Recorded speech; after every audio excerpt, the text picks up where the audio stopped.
Hello, people of the internet. It is the host of the nest, Ethan Parker. Yes, we are back, by the way. Kept you waiting, huh? Anyways, this following video is not really a review, but more of an analysis. It's about cliches in video games. My views are strictly mine and do not reflect Eastlike's opinion. That being said, roll intro.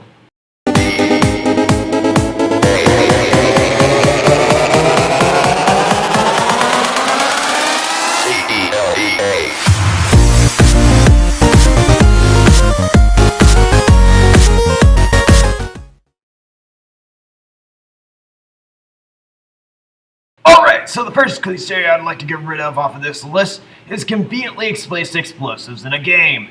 These items are usually a barrel, painted red, or rested, and have some kind of explosion sign on them, and usually next to the enemy. Now, some games like the Halo series make these objects more immersive and bright. That's still the stereotype, and so I'm still going to count it.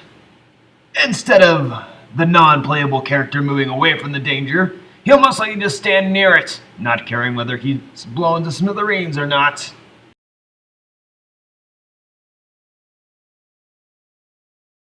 The next one isn't really a game, but more the marketing of video games.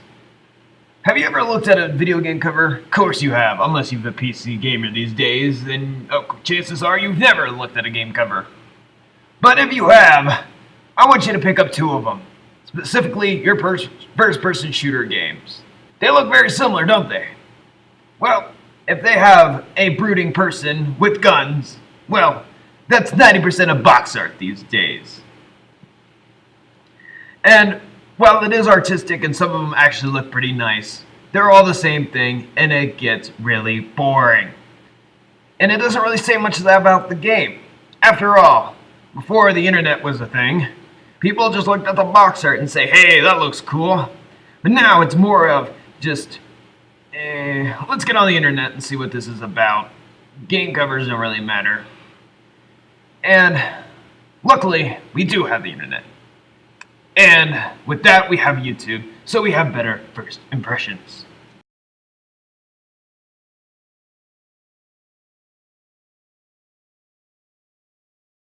You know, there's one thing that really irks me, and it's also in marketing, but it's also in the game industry.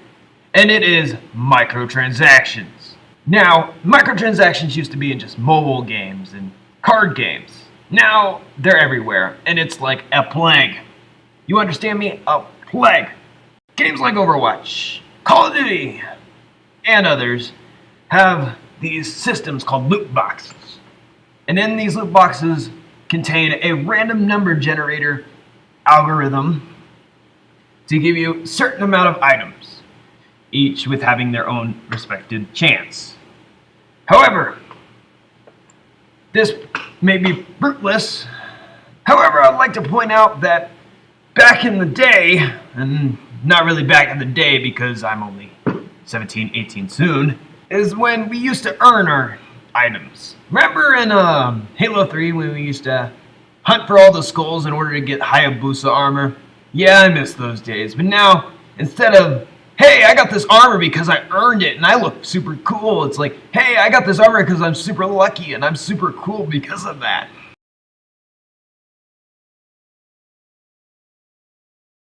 Alright, so the most annoying thing on this list has to be, for me anyways, Escort Missions. I'm a guy who likes to finish his games completely. However, I like to do it as soon as possible. So when I run into one of these games where they have me defend something or wait for something to do something or go somewhere, I get frustrated. I mean, sure, it doesn't cost as much to make an escort mission as it does to make more items for a game. However, it just slows me down and it makes the game, like I said, stale, like bread. Nobody eats stale bread, I think. I mean, if you do, that's your choice. But anyways, the best example I could give you is in the base game of Destiny. On the moon, there is a thing called a strike, which is kind of like a raid. If you don't know what a raid is, well, I suggest you look it up because that's not the place to explain this. Anyways, on the moon, there's a strike. In this strike, you go into a hive. In this hive, you eventually reach a door. This door you cannot unlock because you do not know how to unlock it. Your ghost, who is your partner, your snarky partner, tells you that he needs to open the door. And he can do it, not you. Not directly like that, but not like that, but regardless, you are stuck there, sitting in that room, waiting for whatever it is that he's doing to be completed. And inside, all of a sudden, these creatures open the door. The creatures that you fought on the way in are now opening doors that you cannot open, and now they are shooting at you. And the worst thing about it is that they're always the same thing depending on the difficulty. If they're hard, they're always going to be a certain thing. The only thing that changes up is really their positioning. As you can imagine, or you've experienced this firsthand, it gets really, really stale. And playing the mission over and over again to get decent gear at a lower level or epic gear at a higher level, you can just feel the dread of boring, repetitive, mindless shooting as you go and play this. You know, I'm all for challenge, but when the challenge is the same every time, I just quit the game. All in all, this is just my opinion, and you're welcome to disagree or agree. I don't know. I'm not you. Thank you for watching, and I hope you enjoyed the video. If you did, maybe drop a like and subscribe for not just me, but pretty much everything involving East Lake High School.